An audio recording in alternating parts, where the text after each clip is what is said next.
Let me see who's, I see, hi Jen, I see you're here. Let's see here. Yeah, I'm here at New England Aquarium with Billy and Heather and Lucy. Hey, Frank. Hey. Everybody. Hi. Hi, thank you for joining us, and taking us a moment out of hey, there you are, Andrew, I see you. Thank you. Andrew, are you in school today? Yes, I am. Awesome. And Yep. Hakeem, are you also at school? I am. Awesome. Your audio is very techno. It's a little static, but awesome. All right. Well, let's see how that goes. I'm just making sure our youth panel, we got everybody here. So I know Silas might be able to join us later on. And a couple things, Frank, just before we get going. So just as people are coming on, if you have questions as you're talking, Frank's going to go through the protocol that he's going to use and like what he's sharing around the ACE efforts in the U.S. But as people are talking, because there's other people who are not as familiar with the call and familiar with who we all are, just make sure everyone says their name. Hi, I'm so-and-so. I'm Deb from the University of Washington, before you comment. And if you don't, I'll like interrupt and ask you to do it. So please try to remember to do that. And also try to remember as we sort of get into a conversation around this to give airspace. So like hear two other people before the next person talks to try and like hear the breadth of comments. Some folks just need like a moment before they jump in. So we may take a moment here or there to be like, oh, I haven't heard from anybody else. Can I hear from folks who haven't talked? And I think that's the big things. Are there any announcements before we jump in with Frank? Well, oh, actually, wait, record. Yeah, let's start with the recording. We got it. I see it recording. Okay. We are recording? Yep. Awesome. So Deb, remember we're not doing announcements today. Oh, we're not? Okay. No. Okay. Go for it, Frank. Okay. So I really appreciate you guys joining us. We're doing something a little different today. Yeah? Okay, so are we not doing announcements on the ACE calls at all then? Definitely not today. Okay. What I'm suggesting is in the chat for today is to chat announce. And that way it'll open up more space for the focus of today. Okay. That's the recommendation. We're kind of making this up as we go. That's totally fine. I was just curious. I don't have one, but I was just curious for moving into the future. So. Yep. So we may. I mean, let me just set up what we're doing. For those of you who are new here, we're doing something very different than a normal clean call. What we are now embarking on is stage 2 of a process. And that stage 2 is we are moving forward in, as the slide says, is developing a strategy for the nation or nations, including tribal nations inside of the geography of the United States, but for something called the international community calls Action for Climate Empowerment, which is education, training, public access, and collaboration part of the United Nations Framework Convention on Climate Change. Part of that process is that all signatory countries, and the United States is still a signatory country, would embark on a process of developing a strategy of how education, communication, training, public access to information, public awareness, and collaboration contribute to communities' climate action. That is not being called for by the national government right now. So we are moving forward as a community on how to deeply build a strategy for the next set of months to how do we strengthen climate actions through these modalities. Those of us in the community know this is a very important and powerful part, but we thought it was appropriate that the youth part of our process and our community start the first listening session. So you'll see phase 2, planning. And then part of planning is you get a really good grounded understanding of what priorities you're looking at. And so today we're embarking on our first process in the clean community for listening to youth leaders and understanding some key questions. We're going to use the similar protocol for different audiences. So you'll see here, these are some of the young leaders that have joined us today. And we are, and you can see in the notes, this will be available to you who they are. I had to shorten your descriptions. You'll notice that there was a lot more that I couldn't fit on this added. So, and you'll get to know them today. But what we really want to do today is remember a few things as we go through this process. And this will hopefully culminate the first version of this plan in November of this year. Obviously, it'll have to be iterative, but the focus of this plan is the next 10 years, including from 2020 to 2030. Obviously, it won't be one plan for that entire time. It'll be iterative, but we must have it centered in justice, inclusion, and respect. So this process is how do we build and address the inequalities? How do we make sure that all individuals in our communities are represented and also respect each other's perspectives as we're doing this? So you'll see kind of a proposed timeline, and we've been working on developing a lot of this phase one before today.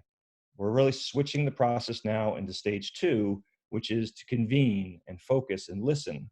So that's going to go through and start drafting and writing over the summer, and then starting to build review and buy-in in the fall, and then culminate with a published strategy in November, December, somewhere in that range. So that's the proposed timeline, but this is an international requirement that signatory countries do this. This is the process. These are the guidelines. A lot of what we've done in the clean community and other leaders in our community, we are in a much more robust space to take on the strategy. But so these are the guidelines that we're going to follow. But for quite a while, we've been expanding out what audiences are important to our work. So today, again, in the last couple of years, youth have been the center of our focus, and beginning to, I think all of the people on this call understand why youth leaders and youth themselves are critical to this work. But they're also important to listen to. So that's what we're going to be doing today. There's some other areas that we're starting to identify. Obviously, funding is a critical area that we are looking at. How do we measure impact? And there's some other dimensions of that work that are important. So here's our format. I'm trying to make sure that we hit our timeline. So I got 3 more minutes to do introductions. And so what today is principally about the youth that have joined us, their perspectives. And so it's really going to be an opportunity if you're not one of the panelists and you have questions or you want to make a comment, please use the chat feature. That's where we're going to start building those and then mining those. Today, we're just going to focus on the youth leaders themselves, and then the program leads who focus on youth, like Sarah or Jen or Reb or other people who really focus on working with youth directly. We're going to have a second listening session with them. We figured that it was just more important to listen to the youth first.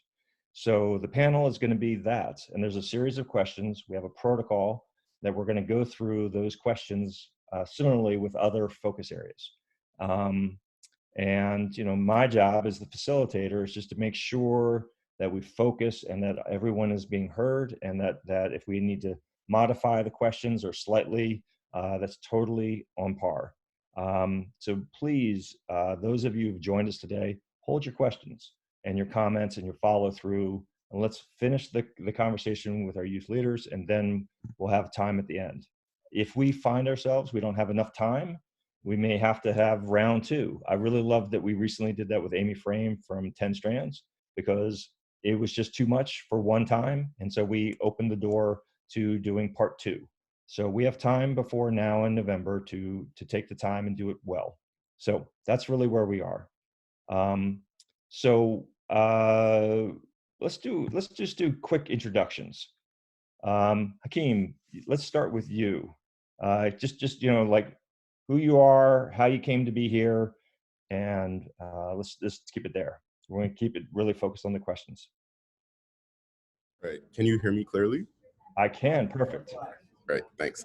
Hey guys, my name is Hakeem. I'm based in New York City through the Alliance for Climate Education. And I've come through this mainly through my work and experiences in ACE and in the places that I lived, like Far Rockaway, which was devastated by Hurricane Sandy and still in the process of rebuilding and learning more about the environment than taking more of a role to participate in aiding climate justice initiatives and projects around that focus. Hey, Akeem, thank you very much. For those who are not youth leaders, if you could mute so that we don't get some background, that'd be awesome. So thank you. Thank you, Hakeem. Birch, do you mind going next? I don't know if you want to turn on your video if you can, or also, Birch, can you hear us? I can, yeah. Can you hear me? Yep. My video on? Is my video on? I'm still going through all the videos. Oh, there you are. Yep, I see you. Beautiful. All right. Sorry, I was off because I am on my lunch break right now. My name is Birch. I am Buffalo based. I'm coming here through the Wild Center. I was their youth climate intern last summer, but for the last few years, I've been doing a lot of advocacy in Buffalo and like mostly like youth empowerment education. So like leadership training and like, teaching people about environmental justice. That's kind of my jam. More personally, I am a farmer, and I feel really called to like help heal our relationship with the earth, because we haven't always had a bad relationship. If we had, we'd be dead right now. So yeah, my kind of call is to reach back and kind of not reach back, but reach forward and connect back. So yeah. Thank you, Birch. And thank you for joining us during your lunch break. I totally am sensitive to our time is totally inconvenient for you guys, but I appreciate you making the time. Ariana, did I say that close to correct? Yep, Ariana, just not spelled how it sounds. Thank you. Yeah, but my name is Ariana. I was born and raised in Bangladesh, and I guess I've been living through climate impacts kind of my whole life. And when I moved to New York City, that's when I started, because I didn't get a formal climate education, I started seeking out resources, and I stumbled into organizations like Global Kids and ACE. And ACE doesn't let go of me and Hakeem ever since. But I guess I do a bunch of different things around climate. I've worked in community organizing, and one of the things I'm doing right now is getting the Bangladeshi community in New York City more involved in the climate conversation. And so I'm like starting this initiative and just having conversations with folks in a language accessible way in Bengali, and like talking about these heavy topics. Also doing like policy brief work, but ultimately I want to work in environmental health. And in school, like I am a completely STEM/bio major doing pre-med, because that is like, I think about how climate change affects like our health a lot, and like with emerging diseases and stuff, like what can we do now to kind of have some sort of protection against the future. Fantastic. Thank you for joining us and making the time. Andrew, you want to introduce yourself? Yeah, of course. Hi, I'm Andrew. I'm a senior at Homer High School, which is in upstate New York. I'm here through the Wild Center, which is an organization in the Adirondacks. I've gone to a few of the Youth Climate Summits, and also helped start the Central New York Youth Climate Summit as well. I am also helping to lead my village's effort in a statewide program in New York called Climate Smart Communities. And so I'm really interested in seeing how we can discuss both local government and youth and their involvement in both. Fantastic. Thank you, Andrew. Maxine, are you with us? I don't know if I. Yes, I'm on the call. Oh, awesome. Yeah. Thank you. Thank you. So I'm not on the video. that's all right. We can hear you loud and clear, Maxine. Okay, great. Introduce yourself. Can you hear me? Yep, sure can. Okay, great. Just making sure. Yeah, so my name is Max. I go by Max and I use she, they pronouns. I was with ACE when I was a sophomore in high school. I graduated last year from college, so it's been a very long time. I'm currently a garden educator at a school in San Francisco. So I teach K through 5 and some middle schoolers about the environment. It's like garden-based science, but also about sustainability. And it's like a lot with 400 students. I see them once every 2 weeks. And aside from that, a lot of my work is around displacement and environmental racism and really centering Indigenous, Black and Brown students and youth when it comes to any of these topics of displacement, both here and also in an international, with an international perspective, because I was also born in the Philippines, and I lived there for the first decade of my life, and then I moved to Los Angeles. Yeah, and I've been with ACE for not just with time, but also throughout all the times that I've moved. Max, thank you very much for joining us as well. And also, Silas, you've joined us. You're not on the formal list, but you're definitely here. So please introduce yourself. Okay, yeah, hi. My name is Silas. I am a student at Columbia University, but also an alumni of the Wild Centers program that's been described previously. I helped to run summits there, my hometown. Also similar to Andrew, like trying to do some climate smart communities work there. But now I mainly run the Columbia Youth Climate Summit, which is next week, but for New York City high school students and the surrounding area to come to campus and learn about climate change and things like that.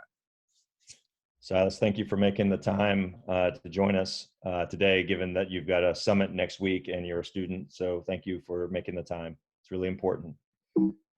So, whoops, there we go. So I thought the first question would be important to kind of just open it up.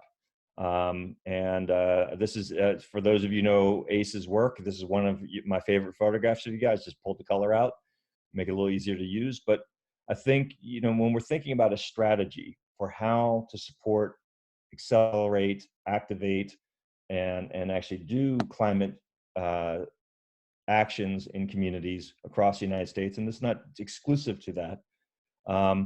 But I think, one key question I think of is, why are youth key for climate action? And I mean, I think all of you have a lot of experience to this, but I think it would be important to hear from you.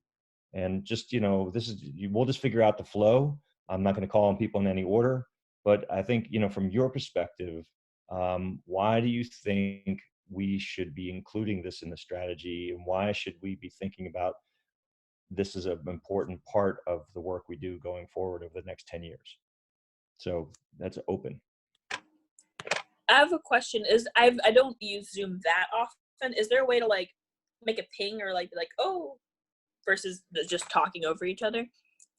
I mean, I think we're not that many, so I think we're just gonna have to flow. Could we do it like popcorn There style? is.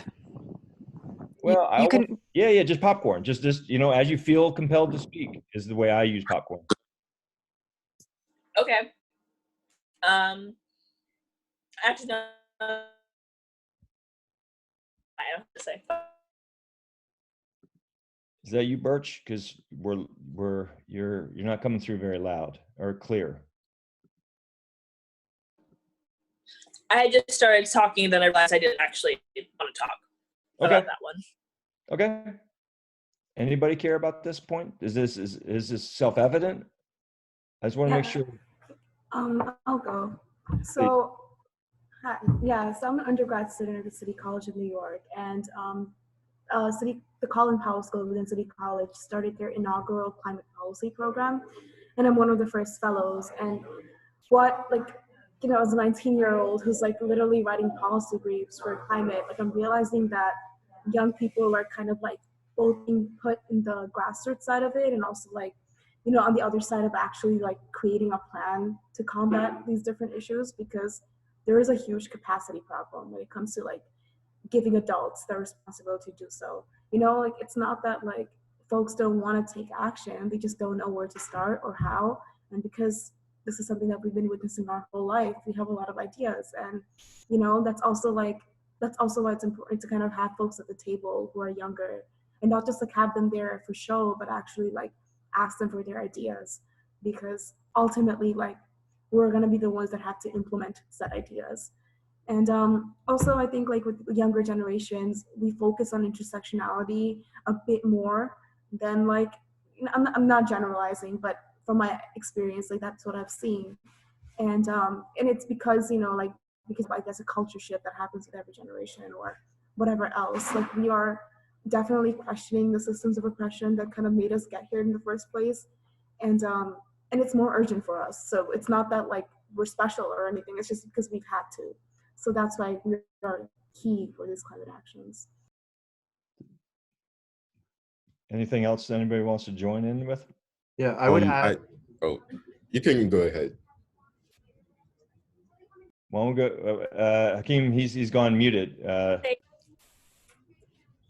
right. Hakeem and then Silas. Let's do it that way. All right. So I would say that youth are an important pressure group, not only for elected officials, but also for the adults they look up to. So you're not going to have people who look up to you, the youth in this case, and not listen to them, because that's some type of your base. So not only is a pressure group for elected officials, but their parents, community leaders, spiritual leaders, and these are people that are currently in the positions to make decisions. So there's that. I got you. Thank you. Silas? Yeah, I was actually going to say something similar. Let's go Silas, and then if that was you, Birch. And what Hakeem was saying, I think that's totally true. Like, I mean, you see like even just like political candidates like pushing on like just a general like, oh, like welfare for young people. I think that like it's a very valid point. Like the fact that it is a strong pressure point to have young people, even if necessarily we aren't necessarily old enough to vote. The other thing I'd add also is I think are a really large stakeholder in education communities, of course, like in school systems, college systems, and that I think is for many of us like what the initial avenue was. And I think, of course, that gets a lot of attention in any community as well. Specifically, I think spheres of influence in the school systems, and at that like larger level, they really do have an easier platform to jump on. But I think that's a really important group to be engaging in any sort of climate solution. Of course, I'm speaking to educators now, but in terms of making the case for education in climate solutions, I think it's doubly important that youth are included from the educator standpoint as well as any other industry. Yeah. Birch, did you have something to add, or was that Max? No. Oh, might have been her too. I was kind of adding on to the capacity and like institutional part. Also, youth, since we're like burgeoning adults, this isn't just, it's not always just basically there's like a development aspect to this too, because youth aren't, because it's hard to access life experience things for youth, like doing public speaking, being professional, you know, learning how to work with other people, learning how to, you know, be an adult. And I think that we're really willing to jump onto these opportunities because they're accessible to us within our schools, because we have the capacity to do them. And then it builds us up as people, something that, especially like in marginalized communities, is not always accessible. So I think making sure that not only are you at the table, but like, I forgot her name, sorry. Not just like being tokenized, but like also being able to do things because it's valuable to our personal growth. Right. Andrew or Max, do you have anything to add here? just echo what I think Ariana already hit on, the idea for increased capacity. I've been helping to lead a task force for my village where previously they had wanted to take climate action, but all the village employees and volunteers were just very busy with other things. Not that they didn't want to focus on climate, but they had a lot of other things on their plate. And so myself and a few other youth from local schools were able to step in and kind of fill a role that everyone recognized needed to be played, but nobody necessarily had the time to step up and do it. And through that, I think we've learned that youth have a perspective on this that's different, since this isn't, this is something that we'll be dealing with all throughout our future. I think there's an increased sense of urgency and practicality that we bring. And I really think that idea of increasing capacity for climate work is central to why youth can be useful and helpful. Fantastic. Max, do you have anything to add? Yes. Yeah, I agree with everything that's been said. I would like to add, especially with the fact that I work with like 6 to 11-year-olds, and in regards to that, I would add that imagination is really key to, I just feel like they have a very, they just have a really great imagination. And sometimes like when we're, you know, like talking about like, you know, like solutions, because I do introduce like climate change and these things that are going on in the world, they're very imaginative. So I feel like making space for that is key. And then another one is time. When you introduce and also like foster and nurture youth when it comes to climate change education, it's like, I feel like the younger they are, the stronger their analysis and their power will be as they are getting older. And also just overall having access to this kind of information and this issue in particular with youth, they're still learning a lot of like tools when it comes to compassion and empathy, and I think that also benefits them in that way, because I think one of my critiques is like when we talk about centering youth in the movement, like it's really important that we don't just think about what they can do for the movement, but also like how it helps them grow as, you know, future leaders, as people in our society. So I also see that as a plus when it comes to making sure we center youth when it comes to looking for climate solutions. Yeah, and then that's all I really want to add. Totally hear you, Max. Thank you very much. I mean, Mr. Lee, I want to take right now. What was that?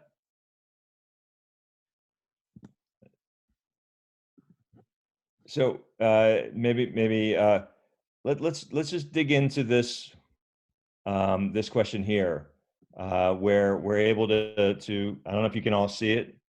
Max, I'll say it for you. This is, just understand this is a protocol we're using, and so these questions might be a little wonky. If they're not exactly the right, we can reframe it a little bit. But you know, this idea of youth-centered education, engagement, empowerment, to better support and develop development of inclusive and equitable climate solutions. So this idea, this merger of youth-centered climate education, engagement, empowerment, better support the development of inclusive, equitable climate solutions in communities. So, I mean, you guys have kind of already talked about this, but is there anything more when we look at this that is, why is it important that youth are involved in inclusive and equitable climate solutions? Is there anything more that you want to say about that? That is, as we begin thinking these strategies forward, what would that be? And why is that important to consider? I think it's important. All right, Birch. I was just gonna say on the topic of My audio is kind of bad. I think I heard you to ask, like, answering like that second question or third question about like how to support, like basically make youth and like, make it better. I'm sorry, I don't know why I can't think today. I was gonna say making sure there's room for their like unconventional needs, and also like less authoritarian conversations. Okay. I in my head think of them as like round table dynamics. Like instead of somebody being at the front of the room saying like, "Hi there, here's what we're doing," making the we more inclusive. That's all. Okay. Hakeem? Yeah, in addition to that, I was thinking that it's more important to have the youth represented in this forum in a more roundtable manner to mirror their communities. So the makeup of the community would be represented in the youth group, and they'd have sort of a distinct voice. I know what Deb was just saying about youth being used. That's also important to have adult facilitators. Even when we have youth leaders, we don't know everything, and the experience is very meager in some cases. So it's important that we do have support staff of adults, facilitators in that sense. And even though it can be youth-centered, these youth always have someone to turn to in any event. Better someone in their community. Gotcha. Yeah, just to add on to that, I think it's like unfair and also like not possible for like to expect a particular young person to be a mouthpiece for their communities.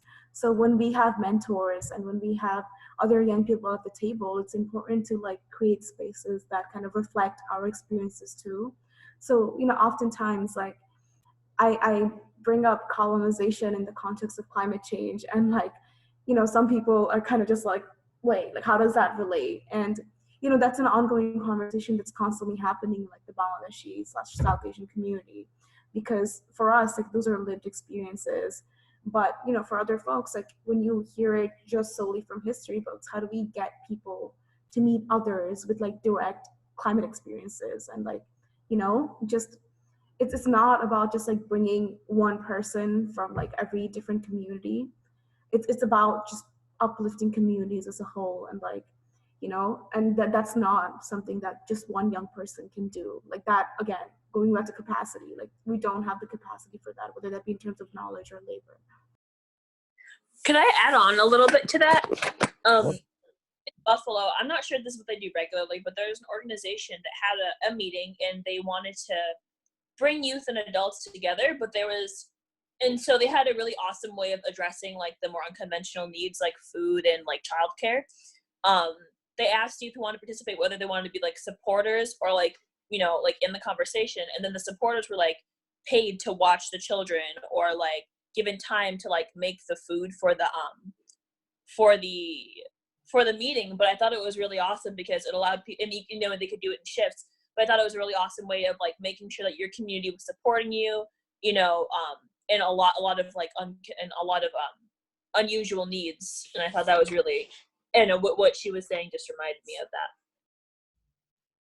Perfect. Thank you. Any other perspectives? Andrew, Silas? I've been very fortunate to work with the Wild Center, which has provided that support and development piece that we've been talking a lot about.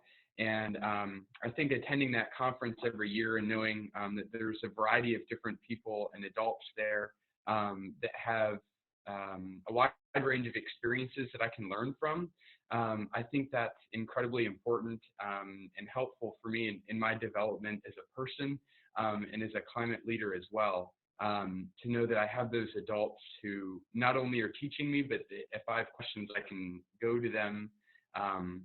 And I think that framework of starting with youth education and then moving to youth empowerment helps that development piece, so that it's not, as I think Deb was saying in the chat, it's not just pushing work off onto youth, but working with youth and helping to strengthen us as well.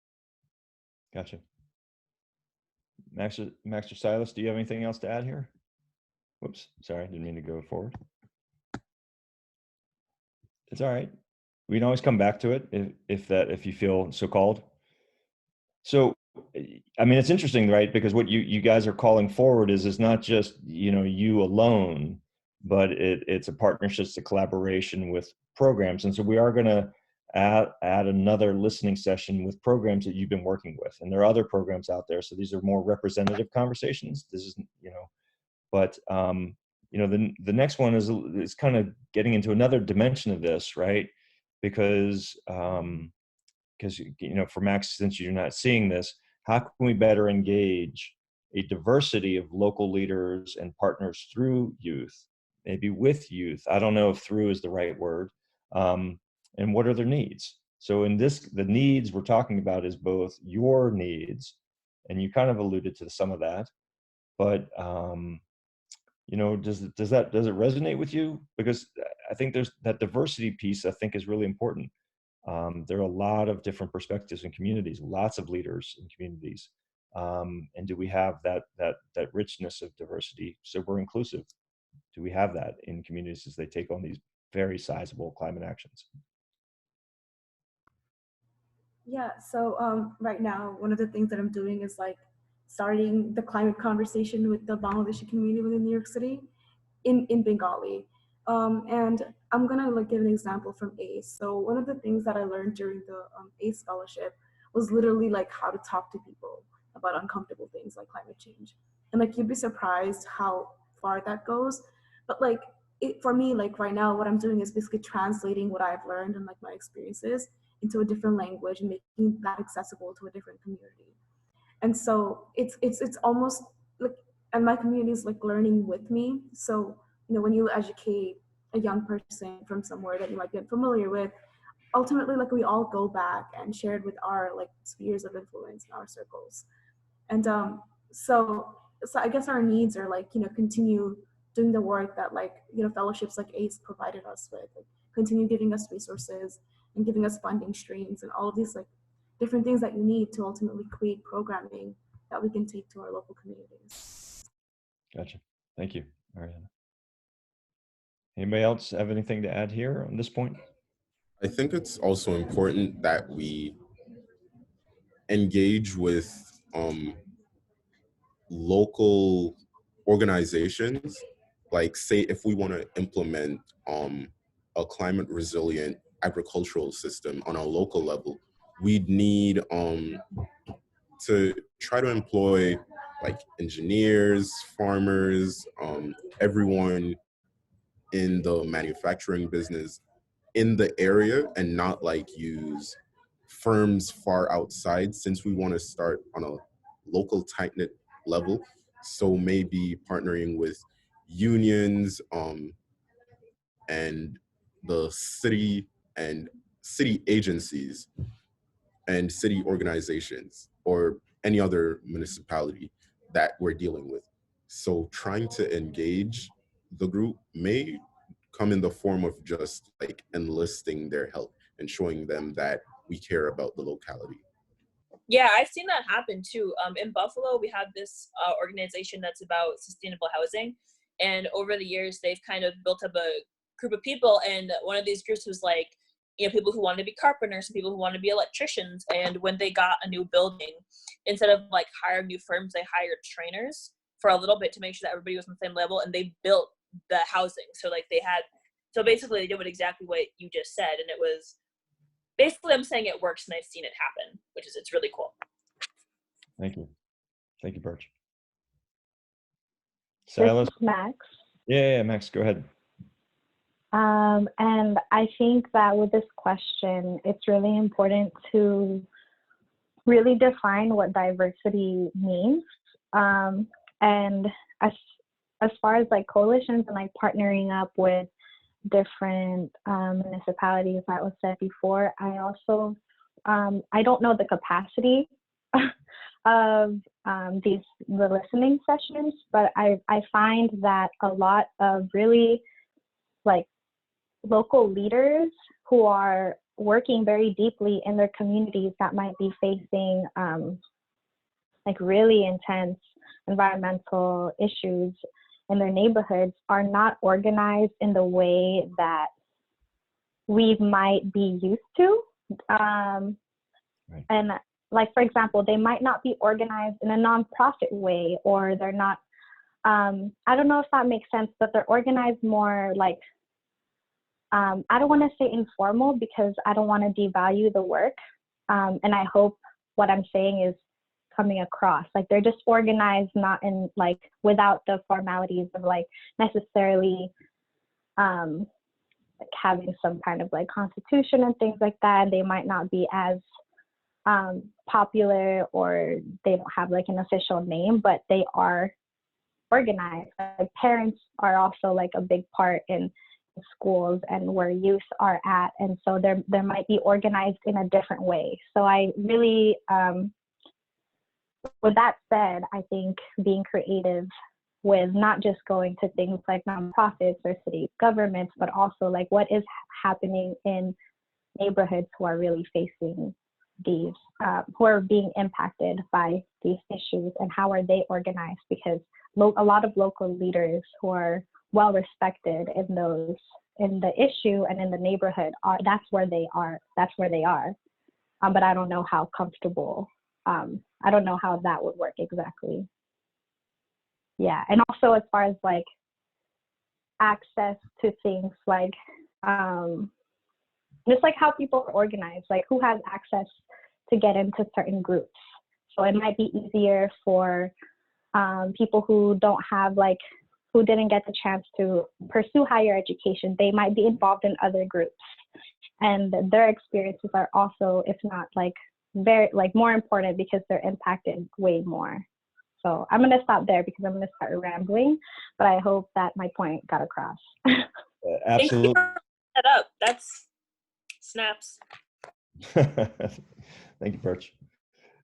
You know, actually, it's a nice segue to this next question, because I think we captured the essence of the previous one, but this idea of what are the needs of all different levels of community and all different types of entities within communities to be coordinated, right? To do this work together wherever it makes sense, at whatever scale it makes sense, you know, and then be supported by education and empowerment.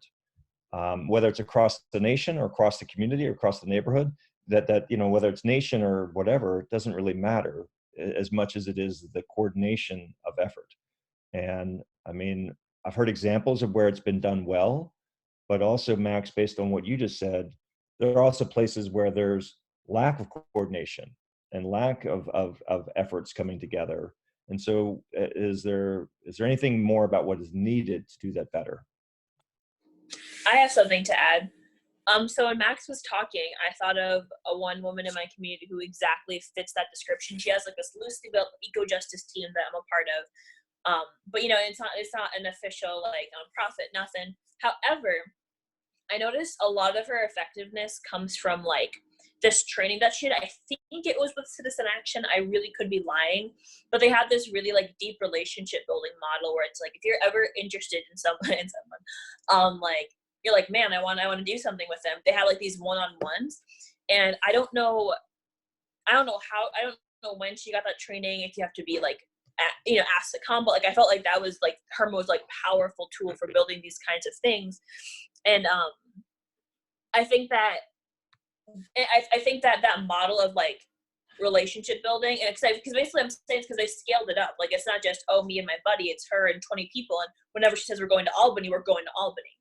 You know, being able to train people to be able to make those kinds of connections, that kind of solidarity. Like, I don't know a good word for it, but I feel like that's really needed. Thank you, Birch. Anybody else have anything else they want to build on that point, or go another direction?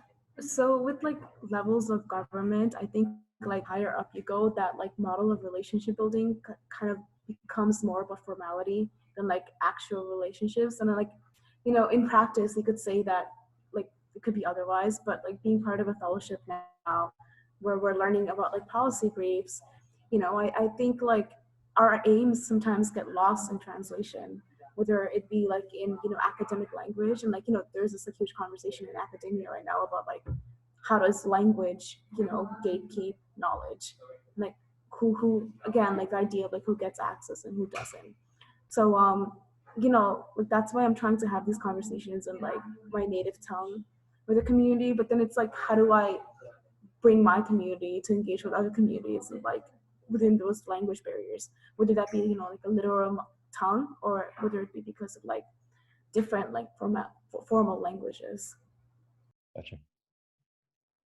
I think there also needs to be a big emphasis on communication. Like we've seen all the shows, the movies that state that all the disasters could be averted if someone from the low level could easily get information to the top or to another entity. This is what we need to do with a conglomerate of organizations involved, needed for something big to happen. There needs to be communication at all levels and interconnected communication between these organizations. And that's how we could get good support for any action we need to take. Hakeem, thank you very much. I hear you loud and clear. Silas or Andrew, do you have anything else to add here, or Max? Maybe, I think, Max, you started this. Anything? Yeah, just to echo Hakeem's point, I think it's important that we have some sort of systematic way to share information, resources, best practices, tips. And that's what we've done on a regional level with climate summits in New York State. And that's been a great way to share with other school districts if I'm a high school student, or something of that nature. But I think it would be important to broaden that to beyond just central New York, beyond just New York State, to somewhere where we can learn best tips and practices from California and, you know, all these different places around the country that are doing great work, but that I don't necessarily have access to at the moment. Okay. I don't know, Silas, if you're still with us. Anything you want to add there? We may have lost Silas. I'm just going down through my, if you're wondering what am I doing, I'm going down through my my video cameras. All right. Looks like we've lost Silas. Can I add something? Okay. Thank you. Yep. Oh. Yep. Who is that? Who wants to add something? Oh, this is Hey, Max. thanks, Max. For this question, I would just like to, this is not very tangible, but I see that I think there's a lot of value in making sure that, assuming that we're trying to look for like serving people's needs in regards to like having a coordinated climate education across the nation. Like, I think it just has to be, the approach has to be very versatile. Like, and the way that I understand like how to serve different communities without overcomplicating and also just having like a really broad reach is to make sure that we are able to serve the most underserved. So like, what does that look like? An example is I really appreciated the folks who are saying, who are pointing at very genuine relationship building model. So what does that look like in a broad way? And also language is a huge thing. Like, I work in a Chinese immersion school, and also definitely would like to reach out to immigrant communities, just because a lot of them ended up here because of like a lot of environmental issues, like as well in their where they're coming from, and also facing it here. So that is an example of a need, is like, how can we communicate this message and this mission to like everybody. Got you, Max. Yeah. Totally heard you. You know, and this relates, and I know we're a little tight on time here, but I think a lot of what was said is actually related to this question. But obviously, one of the biggest pieces of all of this work is funding. But it's not that how much necessarily, that is a real issue, but it's also how it is focused and what drives it to do the work. And so, I think this is one of the things we're calling for in the strategy is how the resources are focused and used to deal with the points you guys have already made. But, is there anything else that you think that needs to be said relative to how those funds are focused to make sure that we do the best work based on your perspective? Yeah, so I'm in the middle of like developing programming for the initiative that we're starting with the Bangladeshi community. And like I'm realizing that, like when it comes to gathering with like immigrant communities, we don't need funding for food. Like I know like that's a huge thing that like we think about when we have get-togethers, but folks want to bring food, right? But I want to be able to pay like any guest speakers or any scientists, that come and like, translate language for us or like translate these resources. And like, people that are organizing should get incentives as well. And so I don't know like if so, and one thing I'm learning about grants is that like there aren't a lot of like accountability mechanisms. So like once you get the grant money, if I were in charge of an organization, like who's holding me accountable afterwards? Like what am I doing with it? And like that's like a big thing that I have right now. And I'm like trying to be careful with the partnerships I make as a result. It's like, okay, if I do get a grant, like what's to say that you were not going to spend it on this part of the programming that you said you're going to? So like thinking about accountability and also thinking about like, like who was coming and like providing resources, and how do we get people engaged with that? Gotcha. I'd say the things that I've noticed that have helped me overcome barriers, like, so I'm the old, so my mom's a single parent. I have 3 younger siblings, and when I go, a lot of times it's like, we need to make sure that there's dinner and that the house is clean, that my mom needs to sleep. And obviously you cannot give me money and then my mom will sleep. But I noticed like when there is like travel stipends versus just like, if someone says I'll pay for your train ticket versus saying I'll pay $50 to be here, I know that I've taken that train ticket, like not I just know that I've taken that train ticket so many more times, like, oh, you can come $50, like, yeah, I can't get there, or like giving like a food stipend. Like I bought dinner for the family one time off of a stipend. It wasn't specifically for food, but it was one of those things where if they said, we'll make sure your family has dinner if you can come to us, I'd be like, oh, set, that sort of thing. I think like asking people what they need. I mean, I'm talking just from a perspective of getting youth out and engaged, asking them what they need, saying like, if we wanted to come here, what are your barriers? And then addressing just what they say. Because I think, that's the best way you can do it, in the most versatile way, like Max was saying, that you can do that one. Gotcha.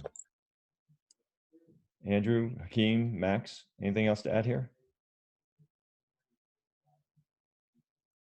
All right. I can add, I would like to add something in response to, I guess my experience working with youth is that it's actually quite difficult to like ask them what they need sometimes. Not that it's hard to ask, but sometimes it's difficult to answer, like for them to answer, just because some things are also like very personal. So that's just like something that I wanted to point out is like how can we ask those questions, like knowing that, or maybe like being considerate of how it may be a difficult question to answer. That's nice. Yeah, especially when young people aren't always asked about what they need. Yeah, that's a great point. And just in our we're doing okay on time, but the just in a quick sense, this is a fast conversation, and this is just the start of something. But is there anything that we didn't touch on that we should be considering or exploring as we do this development process? Anything else that just wasn't said that should be said? Anything should be considered that hasn't been considered?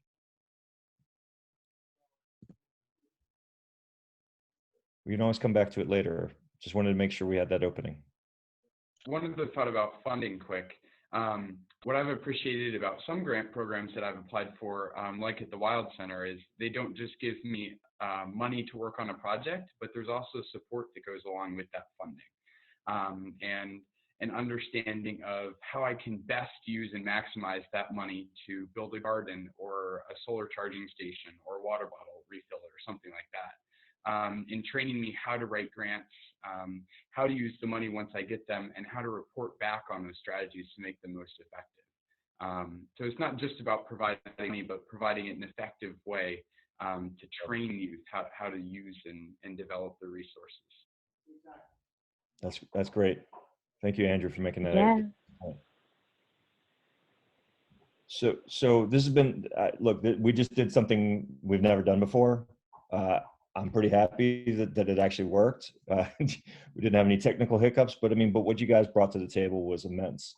And I want to respect and thank you for your perspectives and your time, especially given you're at school and, in the middle of other things. So, but we only have a few minutes left here. We're a little past our schedule, but we're okay. But let's open up the floor to I'll tell you, I don't know if you're paying attention. I've really not looked at the chat because it's been flying. I do notice this little button down here that says download, and I'm definitely going to be downloading it because I didn't read the richness of what was going on over there, because we kind of took a lot of really interesting people and put them into quiet mode, and they've been very busy over in there in chat. So it's right down there. So Frank, yes. I asked Patrick about this, but when I do the webinars, what comes into the folder with the video recording is also, it downloads the chat into a text file. So I asked Patrick and I haven't gotten a response yet, but I told him to look for that after this as well. So hopefully, and Jen's actually copying and pasting it into a Google Doc. So we're saving it and we will have access to it. Yeah, and ironically, the youth have actually been tracking the chat because they're used to multitasking this way. So the logistics on that, I do get that chat file and I'd like to put it up on the Clean website, but just because we didn't mention that we were going to post it before this chat happened, I'd request that anybody would rather their chat is not included, just send me an email and I'll take your notes out before I post it to everyone. Thank you, Patrick. And I do see a hand raised, Ginger. Hey, so I just wanted to, I'm in Washington State and I don't know where all of you are, but in my community, we're very, very red, but we have a lot of great small business owners who are not. And I want to encourage the kids, I'm sorry, you wonderful young stewards, to not forget your local small business people. And if you're in a state that has legalized marijuana, those people can't use banks. And at least in my community, their philanthropy has been really overwhelming. So, I mean, if you're affiliated with a school, that might be an issue. But if you just have an informal group and you're looking for a sponsor, at least in my experience, our local marijuana salespeople have extra cash available and actually are very environmentally minded. So that's a potential source. And also, even just like look on Yelp for restaurants that have a lot of vegetarian stuff. And so what's the mindset of that business owner? And maybe that would be a good target. Ginger, that's a very interesting question in perspective, but that's cool. I'm right with you. But yeah, I recognize it's kind of loaded, but at the same time, there's we have a Catholic school here that their main fundraising event is Oktoberfest. It's and it's a beer garden. That's their money. So what's the difference between one influencer and another? I don't know. Right. I got you. Loud and clear. Let's see if we have another question to put in the mix, and then we'll close it out quickly. Does anybody else have any other points that they want to put on the table here? Frank, this is Jen. Deb actually asked a question earlier, like if they're around what learning needs do youth have? And I'm wondering if for anyone, any of the young leaders that are still on the phone, if there's specific learning that you wish was in place or that could be lifted up? Thank you. I think I could answer that. I think there's always a need for accessible science because I have a lot of friends who have deeply advocated for this issue, and they always get into roadblocks when they hit family members, people of faith, and friends who always come with some roadblocks and they don't have that access. They'll go on their phone, but you got to sort through the crap and get to the good stuff. And that's difficult for a lot of young people. So maybe a tool with accessible science that's easily reachable. Gotcha. I would also mention, I think one question that I've dealt with when I encounter other youth is once we know and believe in climate change and we want to do something about it, how does that intersect with our careers and jobs? So I think some technical training relating climate change to being in the workforce would also be interesting, and taking a focus on different jobs, different technical fields that have a need for youth that are engaged and interested in the problems that the environment is facing. I think would be another interesting avenue to explore. Thank you, Andrew. Any other points here? We are technically 1 minute over. I mean, I really appreciate what you guys have brought to the table here. I want to respect everyone's time by not going much too farther. But maybe we just leave it this way. Thank you. And the next steps for this is that a couple more listening sessions around these the priorities and audiences, and then eventually know that your contributions here will be coalesced into the strategy development process. Everyone will know where that is, what it is, what's coming in, where they want to contribute as we move forward towards November and beyond. So just know that sometimes people say things in listening sessions and it goes nowhere. And it's like, you keep on asking the same question. Why didn't you listen to the first 5 times I answered that question? This is not going to be that case. We heard you, and your time was very, very important. So thank you. And for those who were listening today, if you didn't have a question, hopefully you found this valuable and useful to hear these amazing young leaders and their perspectives. Again, great deal of gratitude. Thank you so much. And last point, if there's anything about this format that you feel like we should tweak before we continue replicating this with young program leads, young youth-focused program leads, or informal, or zoos, or or funding, give me the feedback. A lot of us are working on this and steering this along, so that can go in any direction. But definitely, if you feel like there's something more that needs to be said about how we're doing this, all ears. We are learning as we go here, and that's always willing to be flexible as we continue. So thank you again. Let's call it there. Thank you. Awesome. Bye-bye. Have a good night.